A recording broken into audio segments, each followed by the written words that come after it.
Hello everyone and welcome to this leading live lesson session.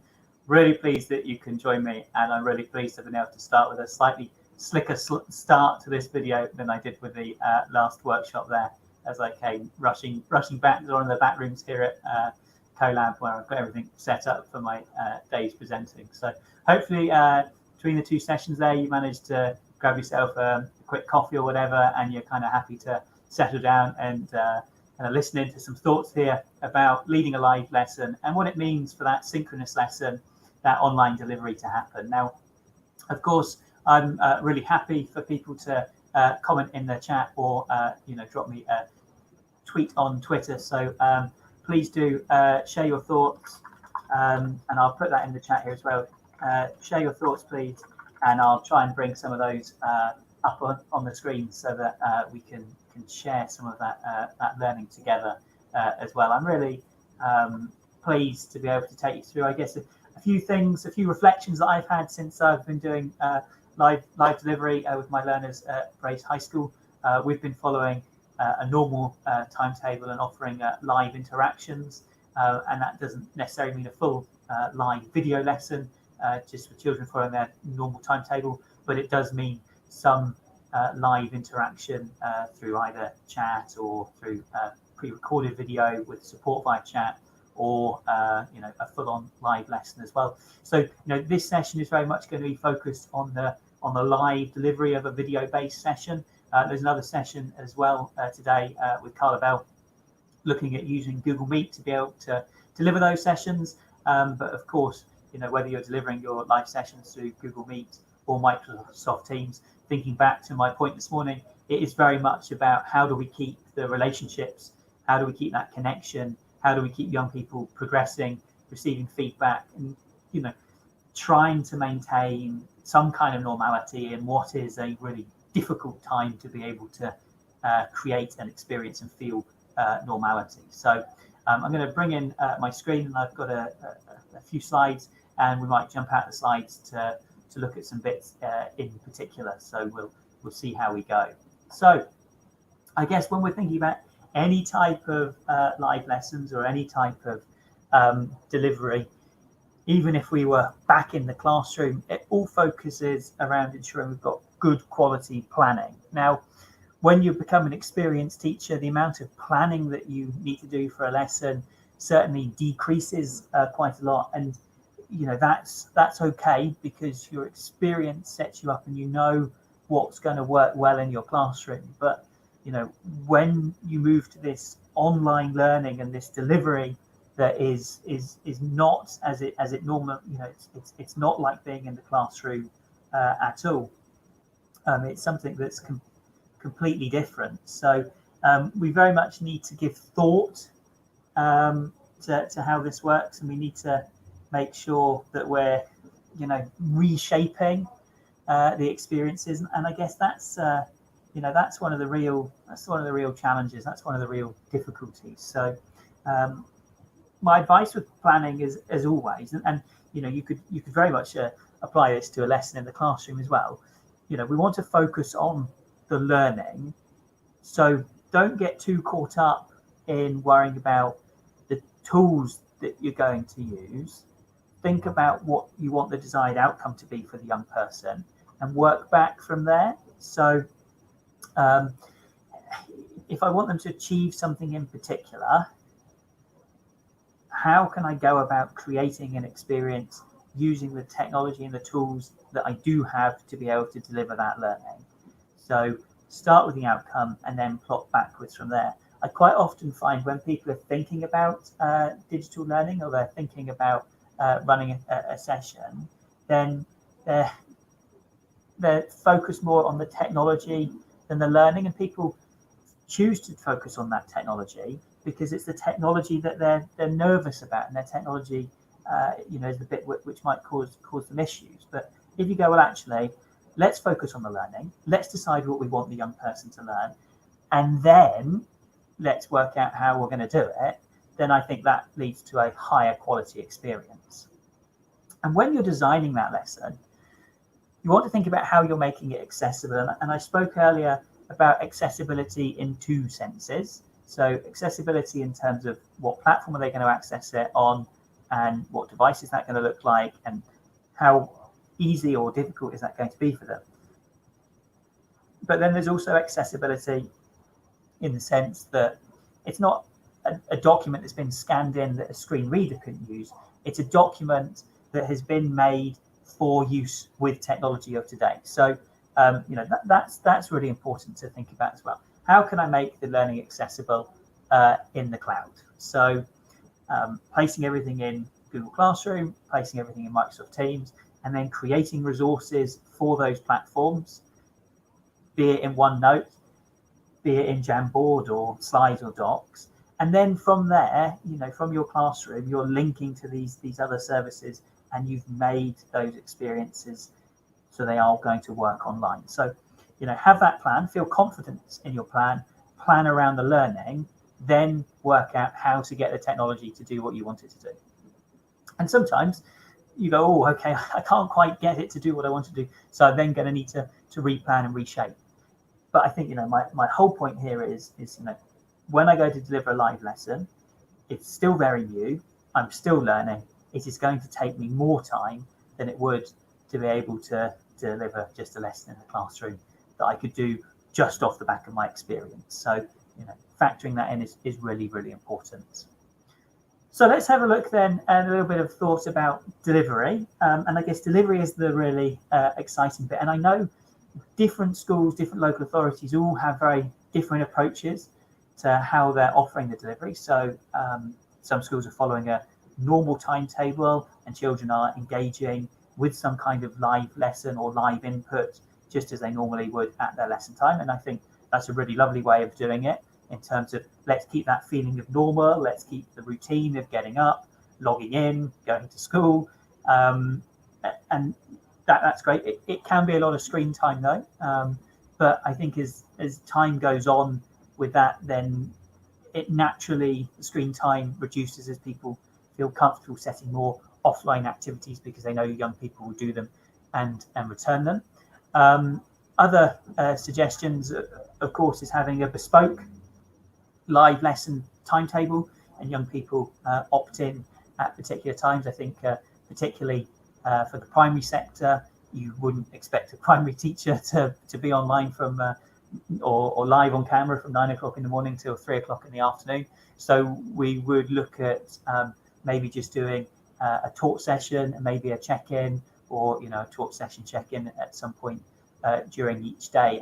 And I guess being able to create that regular input, that I would strongly encourage, because I think it's so important, because it's important for the young person, because they have somebody to connect with who they know and trust. But it's also important for their parents and their families and their carers, because they can see and they can engage with the learning that's happening and have discussions with them. And I think it's easier for everyone to understand something if it's delivered through voice or through video than it is through written instructions. It just makes it somewhat more accessible.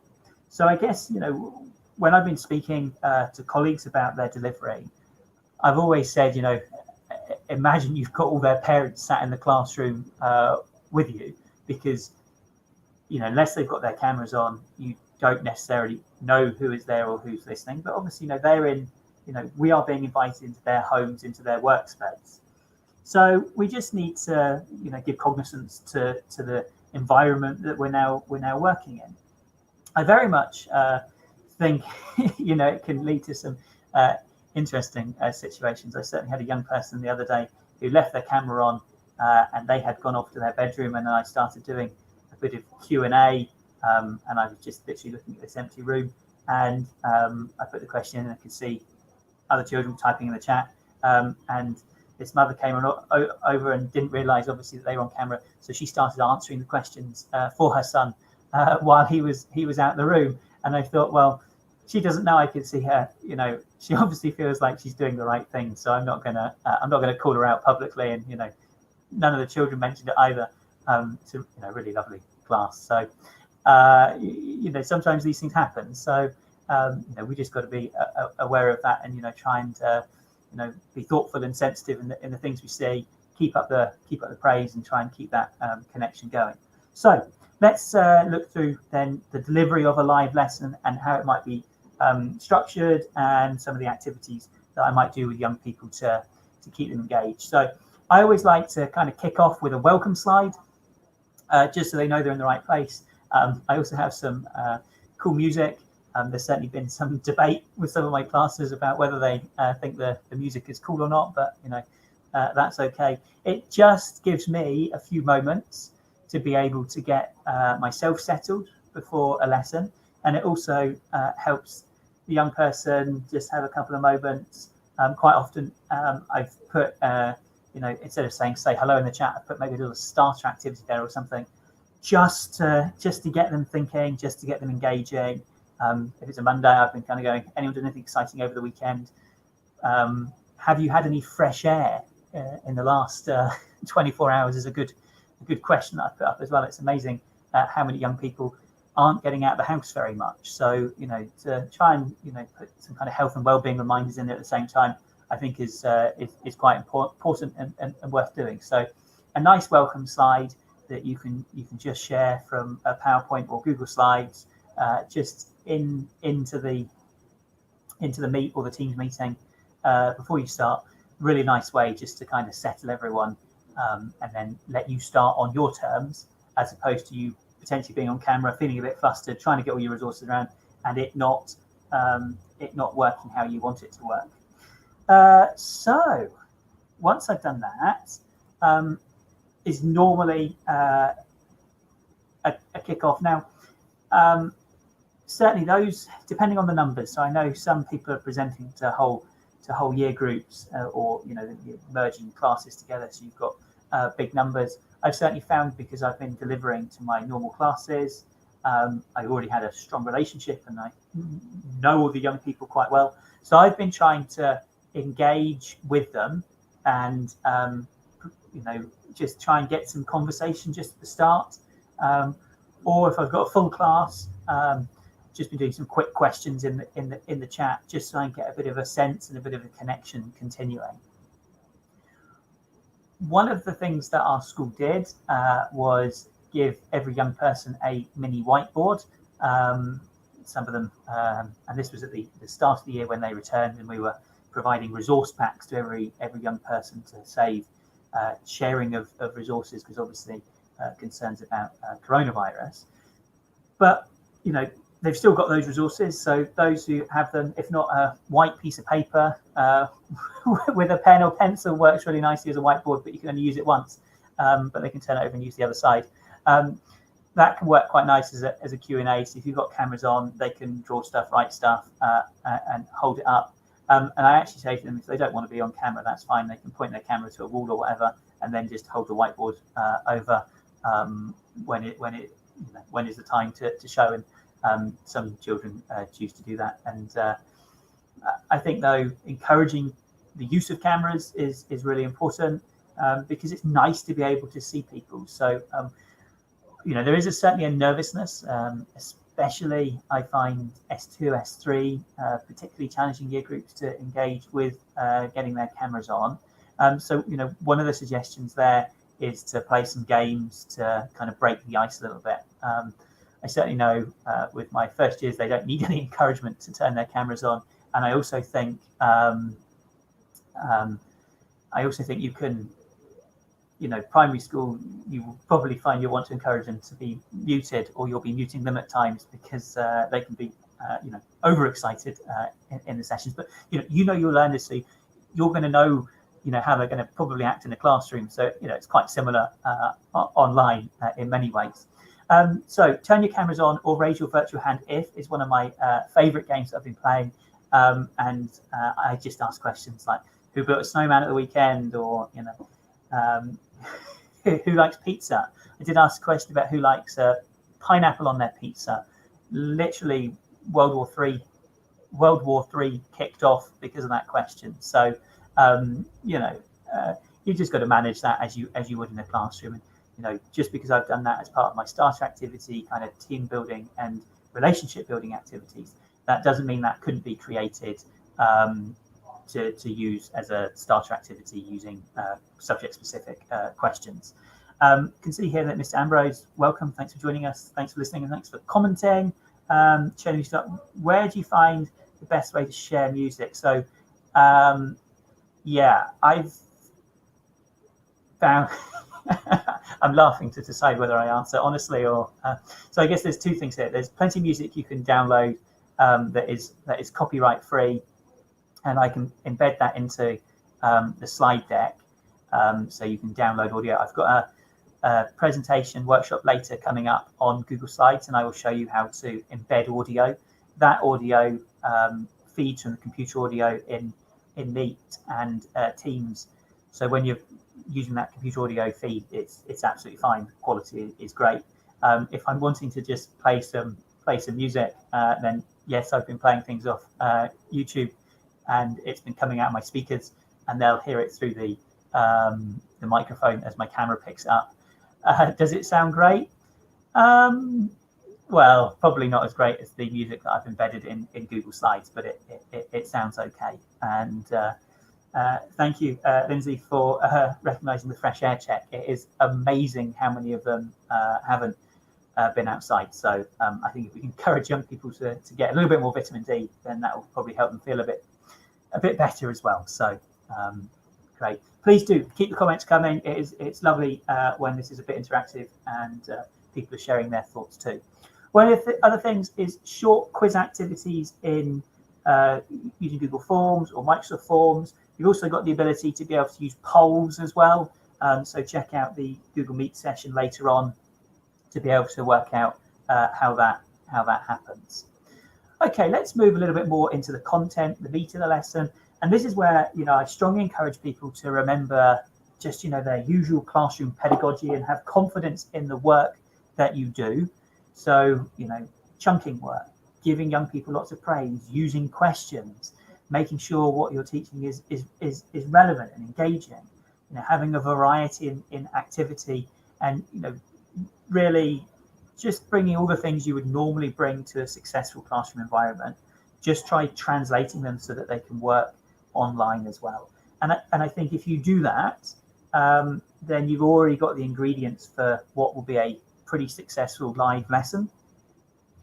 You might just want to structure or change how you're asking some of the questions, or structure or change how you chunk the activities to be able to give people the very best opportunity to be able to engage. So what we'll do here is have a look at some of the activities then that we like to do. So I quite like to do this activity that I call Think, Type, Share. It sounds a little bit like Think, Pair, Share, I hear you say. So start off by setting a problem or a question, and then you need to consider the response, type it in, and then they just hit the share button, the send button, the chat button, whatever it's called on the platform that you're using. That will get them responding to questions really nicely, and it works really well. One of the things I find though is children wait for the first person to write their answer, and then I get like 5-6 answers that are all the same, and I'm like, I wonder if they just copied the first person. So I prefer what I call the waterfall method, where I set a problem or a question, I get them to consider their response, type it in the chat, and then I do a bit of a countdown, and everyone hits share, chat, send, whatever it looks like on the platform, and they have to hit enter at the same time. Whew, we're going to try that.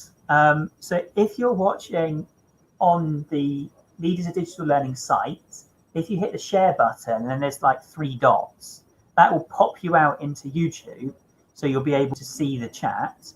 And if you're already watching on YouTube, then hopefully you can see the chat already on the right hand side. I know a couple of people, so I'm hoping for at least 2 responses to the question. This will allow people to chat, and I'll hopefully be able to pick up some answers. So the question is what challenge have you faced with your live lessons? Type an answer or a comment into the chat, and you can see here I've got a timer in the bottom right hand corner. That timer is counting down. I've literally dropped that in by getting a video from YouTube, 1 minute timer. I've embedded it. Some of them come with audio. I've muted the audio today. I don't want to see any answers just yet. Type in your answer and don't press anything just yet. So what challenges have you faced with your live lessons? Pop them in the chat.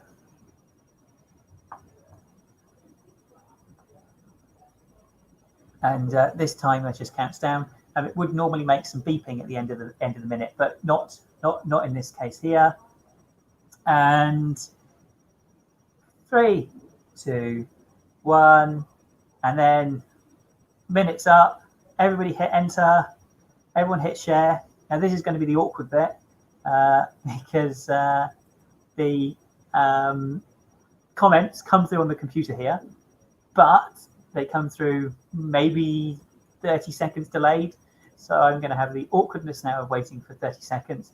And then if nobody's given me any challenges, that's going to be even more awkward, isn't it? So everybody's hopefully sharing. Oh, excellent. Okay, loads of stuff has come in. This is brilliant. Right. Okay. So this was the question.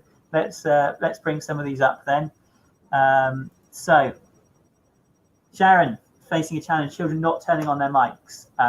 Yeah. Oh no, not turning off their mics. Got young children. I'd be really interested to know what primary stage you're teaching, Sharon, because as I suggested earlier, I think primary children can be really, really excited. Oh yeah, Miss Ambrose, great point here. Children signing in and then going off to play the Xbox or do something else. Yeah, that's super challenging. Incredibly frustrating from computing at Falkirk High School. Some apps don't work as expected, and that can be really, really challenging. Or they access on a device, and then you're like, oh, I don't know that device.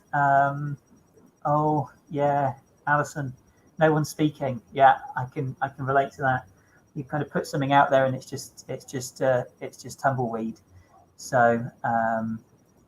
And hello, Mr. Campbell. Thanks for joining us. Yeah, children not turning on their microphones. So I would strongly suggest that the kind of theme here coming through of people struggling to get people or young people talking, the engagement activities at the start of a lesson in terms of the kind of fun elements, while they are a bit of a fun and a bit of a giggle, they can certainly help encourage people to feel slightly more relaxed online, slightly more relaxed with the lesson, which then translate hopefully to better engagement during the lesson.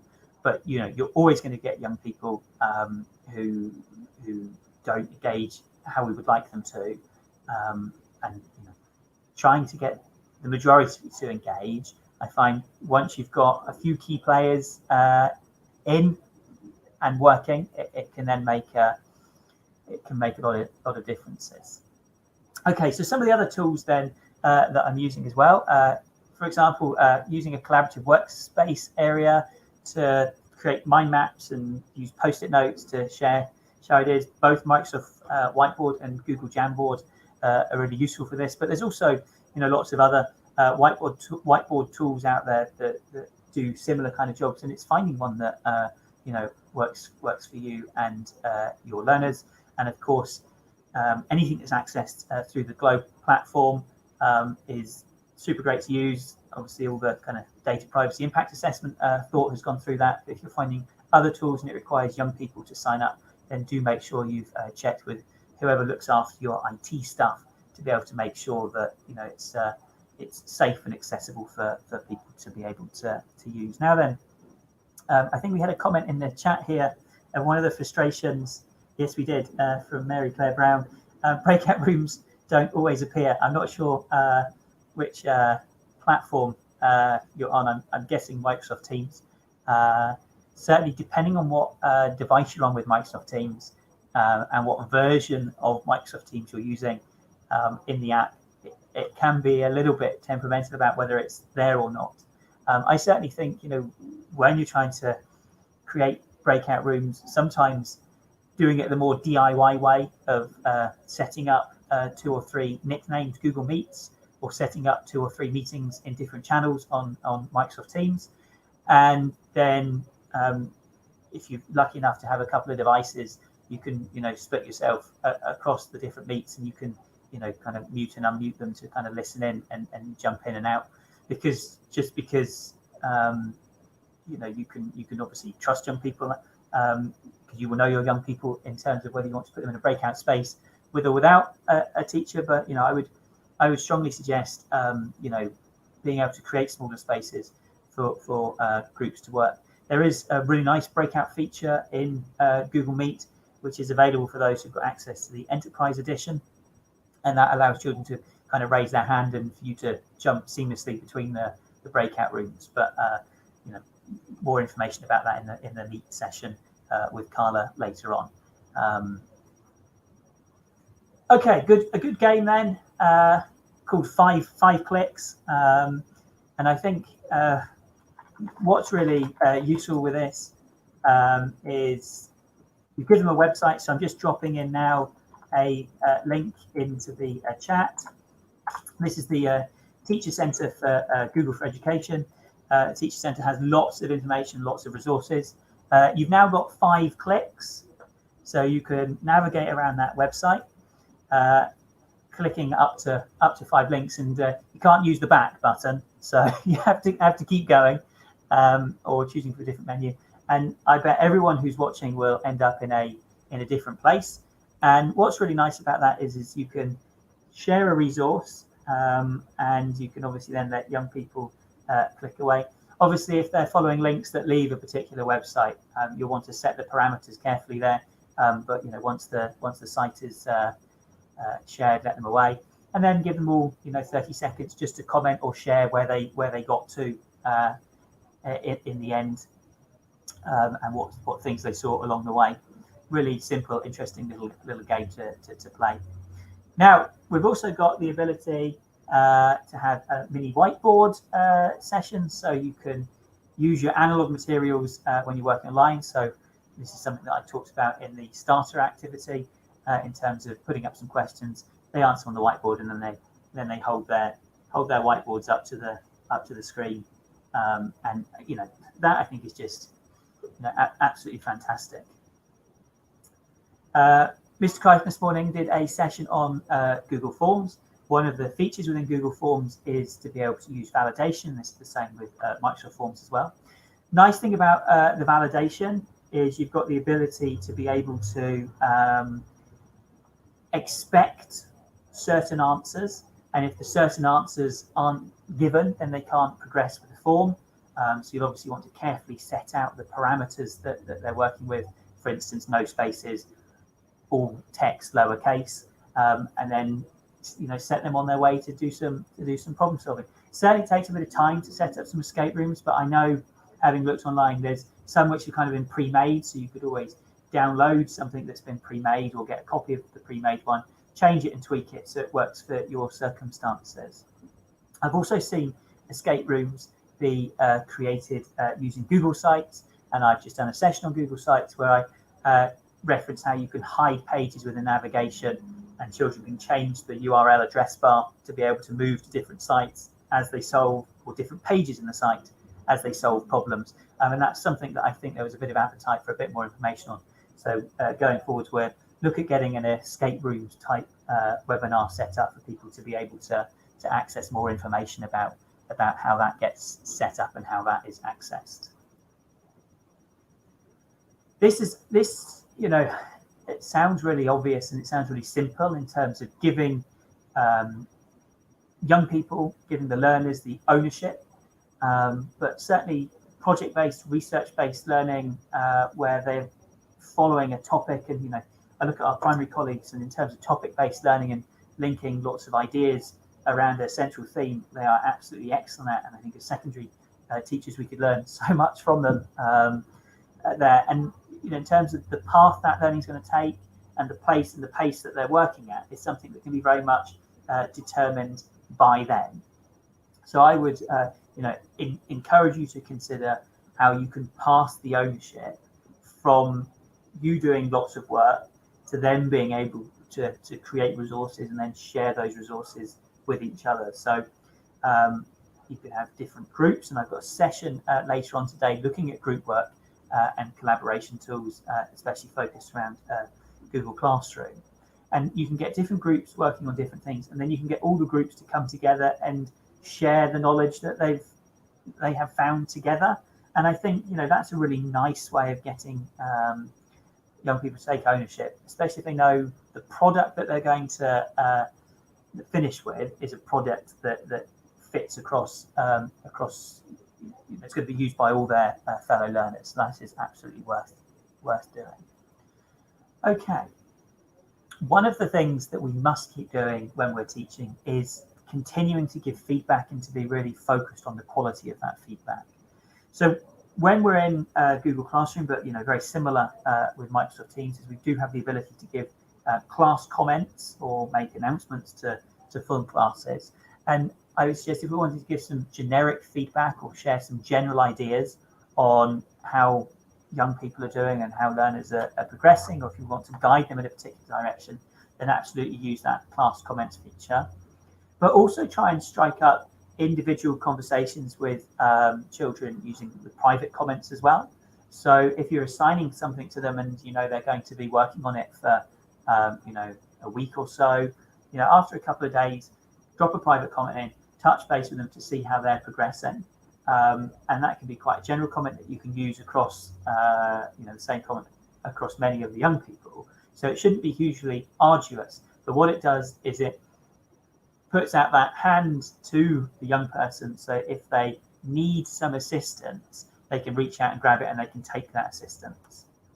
To also help, of course, is the comment banks features in Google Docs, for example. So you can dive across their documents and drop in a couple of comments.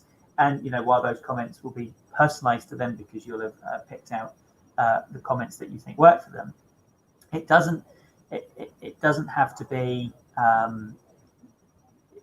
hugely time consuming because you've already pre-written many of the comments and put them in the comments bank, or you're just tweaking something that you've already got set up. We know the value of success criteria. The rubrics feature is great for being able to differentiate the success criteria and then being able to mark against that as well. There's a session later on looking at how to make full use of rubrics. So go and check that out because I think that is a fantastic tool to use. And there's also, I think there's a session on now looking at Moat and giving voice feedback. So do go in and check out that Moat and voice feedback session later on if you want some more information about that, because all of that helps keep the learning progressing. Some tips then for visuals. If people are looking at this on small devices, make sure the font is large and readable. Images clear and simple, especially if you've got diagrams. It's better to split something over 2 or 3 slides than try and fit it onto one slide. If you're creating something that has got interactivity, for instance, a Wakelet or a ThingLink or a Google site, then I think that is certainly really good in terms of making it engaging and accessible. So keep doing that. Oh, sorry to hear the audio wasn't working in that session. Oh, that's a disaster. And also it's important to be able to kind of build the relationship with people as well. So we'll keep going in terms of get that connection, keep talking even when you feel like you're not getting much of a response, and just gotta kind of try your best there to do that. As we get towards an end of a lesson, and I'm not saying you would put all of those features into one lesson. I think you want to split it down to just 2 or 3 of those things, maybe send them away, and so they're not at a screen for 20 minutes, and then you can bring them back. That works as well. Exit tickets, using forms, using polls, quick questions, just to get and gather the feedback from people is really important.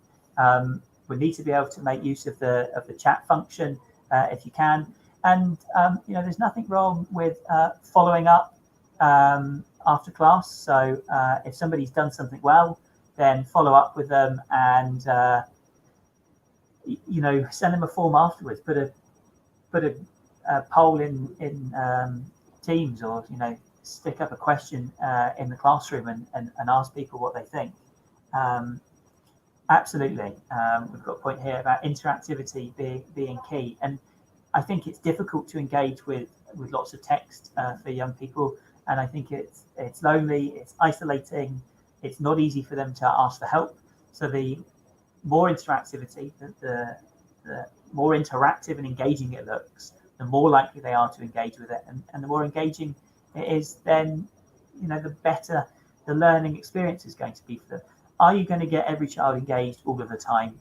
Absolutely not. I would say that's impossible. But can we reach most young people most of the time, or nearly all young people nearly all of the time? I think those are benchmarks that we should be looking at. And then those that we're not reaching at a particular live lesson time, they are the young people who we then look at the asynchronous learning offering with. So no child should be forgotten, but we certainly need to consider how we go about reaching out and accessing them. So after every lesson or a series of lessons, just like we would when we're in the classroom, take some time to reflect. Reflection is really key, and how good is the learning? Let's focus on learners and the learning, and then think about the technology. And I always think, start with worrying about how the learning went, and then if the learning was let down by the technology, then focusing on the technology. But if you've got the learning right, then you can focus on the technology and improving the technology or increasing the variety of the technology. It's important to start simple, whatever you introduce. So if you're doing a live lesson and you have them on for 15 minutes and you get some camera on activity and you get some engagement, and that's all you do, that's a huge win. And I think for health and well-being side and kind of emotional well-being, that is super brilliant. And then you've gone, right, okay, we've managed to demonstrate that we can do a simple live lesson, get everyone connected. This time, let's try and use some whiteboards. Okay, so we've now added that, tick, and you slowly build up that way. Don't try to overcomplicate it or try to do anything too big, too quickly. Move slowly and move with the learners so that they're going on that journey with you. If they're invested and they're committed to the journey as well, then that I think is going to help work really well. In terms of kind of introducing and talking about some of the things I've done with live lessons, I hope that has given you some food for thought, maybe given you some ideas, maybe given you a few reflections on what you've done, and maybe where things haven't worked, you've kind of gone, well, actually, there's some things that I could do or would do differently now to try and get young people to engage or to do an activity slightly differently. If anyone's got any questions, I very much welcome for you to drop them in the chat. If not, we've got the support channel later on, and I know there was some questions from some of my co-presenters in the first workshop where they couldn't find the answer straight away, so we will certainly be coming back to those in the support channel time. But I very much welcome if anyone's got any thoughts that they wish to share in the chat, then that's really welcome. Because ultimately, while I've had a real keen interest in technology and spent a lot of time kind of thinking about how to make technology really accessible and inclusive in the classroom, it's still all very new for me as well in terms of delivering these live lessons with young people, as it is for so many practitioners across the country.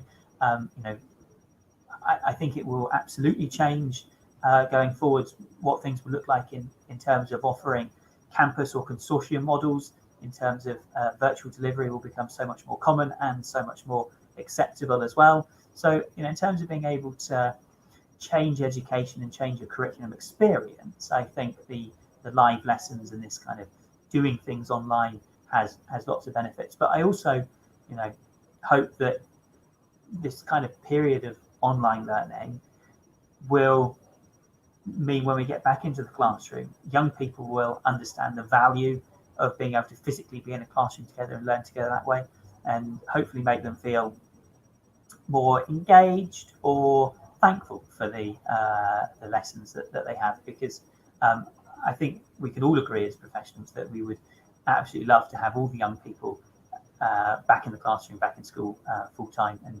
I'm sure that will happen as soon as. But until then, if we end up in a situation where we're blended, so we're kind of half in, half out, then that's going to require a bit of thought as well in terms of what's the important bit that we want to cover while we've got the children with us in person, and what aspects can we do online or they can access asynchronously to be able to support and keep that learning progressing. So there's lots of thoughts for that as well.